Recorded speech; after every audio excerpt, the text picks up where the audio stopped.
মৰমৰ ছাত্ৰ ছাত্ৰীসকল, তোমালোকৰ প্ৰিয় চেনেল ইংলিছ লাৰ্ণিং আছামলৈ মই তোমালোকক স্বাগতম জনাই আজি মই তোমালোকৰ অহা HS first year final examination 2025 প্ৰস্তুতি হকে ইকনমিক্সৰ 8টা চমু প্ৰশ্নৰ সমাধানলৈ উপস্থিত হৈছোঁ। এই 8টা চমু প্ৰশ্ন লোৱা হৈছে তোমালোকৰ পাৰ্ট A কিতাপৰ পৰা আৰু এই 8টা কোৱেশ্চনসমূহ লোৱা হৈছে 2022 আৰু 2023 HS ফাৰ্ষ্ট ইয়াৰ ফাইনেল এক্সামিনেশ্যনৰ কোৱেশ্চন পেপাৰৰ পৰা। গতিকে তোমালোকৰ প্ৰস্তুতিৰ একেবাৰে শেষ মুহূৰ্তত এই 8টা কোৱেশ্চন খুবেই দৰকাৰী বুলি ভাবি মই তোমালোকৰ আগত আপলোড কৰিছোঁ। গতিকে তোমালোকে বলাচোন আজিৰ এই ভিডিঅ'ৰ প্ৰশ্নসমূহ কি আৰু এইখিনি জানিবলৈ প্ৰয়াস কৰোঁ। পোনপ্ৰথমতে মই তোমালোকৰ আগত 2022 চনৰ প্ৰশ্নসমূহ আলোচনা কৰোঁ। দেখা ইয়াতে দিছে সুযোগ ব্যয় কি এটা উদাহৰণ দিয়া, তাৰপিছত পৰিৱৰ্তনশীল অনুপাত বিধি লিখা, চাহিদা বিধিটো লিখা, লগতে এডাল চাহিদা ৰেখা অংকন কৰা।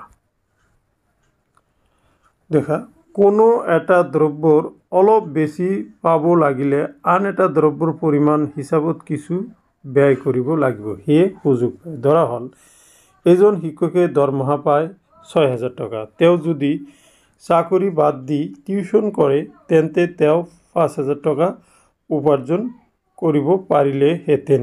তেওঁৰ সুযোগ ব্যয় হ'ল ইয়াতে কিমান হ'ব 5,000 টকা।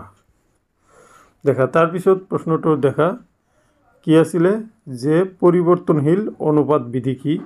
উৎপাদন কাৰ্যত এটা পৰিৱৰ্তনশীল উপাদান বৃদ্ধি কৰি বাকী উপাদানবোৰ স্থিৰ অৱস্থাত থাকিলে প্ৰথম অৱস্থাত মুঠ উৎপাদন বৃদ্ধি হয়, তাৰ পাছত মুঠ উৎপাদন ক্ৰম হ্ৰাসমান হাৰত বৃদ্ধি হয় আৰু শেষত মুঠ উৎপাদন হ্ৰাস পায়। ইয়াকে পৰিৱৰ্তনশীল অনুপাত বোলে। তাৰপিছত আছিলে চাহিদা বিধি কি? দেখা চাহিদা বিধিৰ এডালৰ ৰেখাচিত্ৰ অংকন কৰিব দিছে। চাহিদা বিধি হ'ল আনবিলাক সকলো অপৰিৱৰ্তিত থাকিলে যদি ভোক্তাই আয় আৰু সামগ্ৰী এটাৰ বাবে তেওঁৰ চাহিদাৰ একে দিশত গতিশীল হয় তেনেহ'লে চাহিদা বিধি অনুযায়ী ভোক্তাজনলৈ এইটো সামগ্ৰীৰ চাহিদাখিনি আৰু ইয়াৰ বজাৰ দৰৰ লগত থকা সম্পৰ্কটো বিপৰীতমুখী হয়। দেখা লেখডাল দেখা চাহিদা দৰৰ যিটো লেখ আছিলে এইটো তোমালোকে চাই যোৱা। অ'কে, এতিয়া মই তোমালোকৰ আগত 2023 বৰ্ষৰ প্ৰশ্নটোৰ সমাধান আগবঢ়াম। দেখা 2023 বৰ্ষৰ প্ৰশ্ন ইয়াতে দিয়া আছে ব্যষ্টিবাদী আৰু সমষ্টিবাদী অৰ্থবিজ্ঞানৰ পাৰ্থক্য কি লিখা, অৰ্থনীতি এখনৰ কেন্দ্ৰীয় সমস্যা কেইটা কি কি, ব্যক্তিগত চাহিদা নিৰ্ধাৰণকাৰী দুটা উপাদান লিখা, নিকৃষ্ট দ্ৰব্য কি এটা উদাহৰণ দিয়া, আৰু ইয়াতে দিয়া হৈছে যে তলৰ দিয়াবোৰৰ সংখ্যা লিখা, মুঠ উৎপাদন আৰু প্ৰান্তিক উৎপাদন।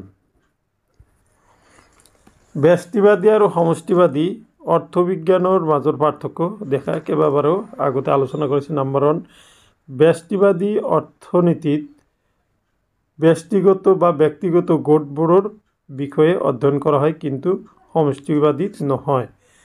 ব্যক্তিবাদী অৰ্থনীতি বজাৰ এখনত দাম নিৰ্ধাৰণৰ লগত জড়িত, আনহাতে সমষ্টিবাদী অৰ্থনীতি সাধাৰণ মূল্য স্তৰ নিৰ্ধাৰণৰ লগত জড়িত।